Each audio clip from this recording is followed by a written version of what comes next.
Today's lecture hits on the origin of the heartbeat. We've been told that a normal adult's heart rate is between 60 and 100 beats per minute, and you may have even heard the term normal sinus rhythm before. So how do we get to what is called normal? Some cells within our heart have the property of automaticity, meaning that there is not a nervous system input that starts each beat. These cells are called pacemaker or nodal cells.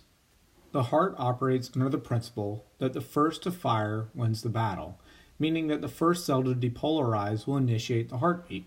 Let's take a look at the ionic basis for a heartbeat. Just like normal cells within the body, there is a separation of ions by a plasma membrane. But what makes the pacemaker cells, or nodal cells, special is their funny current. Remember back to your neuro lectures when we talked about the normal resting potential being dominated by the potassium ion's permeability and gave a resting membrane potential around negative 70 millivolts. If we were to draw this out, we would see an action potential curve that looks like this. An adequate stimulus occurs to reach threshold, sodium rushes in to depolarize, and potassium repolarizes. If we draw out a nodal cell and plot its action potential, it will look vastly different. Nodal cells have what are termed slow action potentials.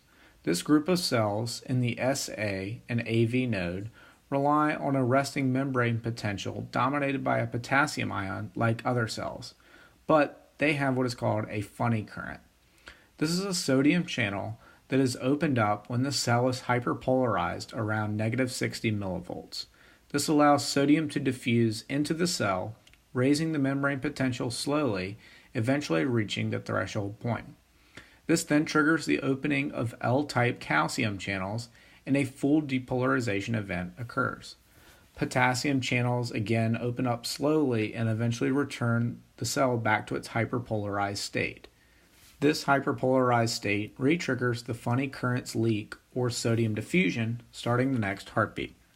The bundle of cells with the fastest rate is the SA node, with an intrinsic rate of 60 to 100 beats per minute. The next fastest pacemaker is the AV node, with an intrinsic rate of 40 to 55 beats per minute. As we move down the conduction pathway, the intrinsic rate of firing for those cells gets slower and slower.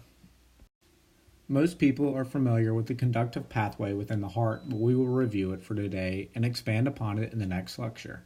The sinus beat is one that originates from the SA node, which is located within the right atrium, begins each normal heartbeat.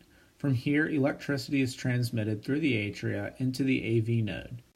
That pathway represents the P wave, which triggers the atrial contraction. When the stimulus is traveling through the AV node, there is an isoelectric portion on the ECG. This delay allows for complete filling within the ventricle from passive diastole and atrial contraction. From there, the electrical stimulus is transmitted to the bundle of His, to the left and right bundle branches, and finally to the Purkinje fibers. This represents ventricular depolarization. This is recorded on the ECG as the QRS complex. The atria will repolarize during this period, but it is not well recorded on the ECG in isolation due to the mass of the ventricles depolarizing. Finally, we have the T wave, and this represents the repolarization of the ventricles.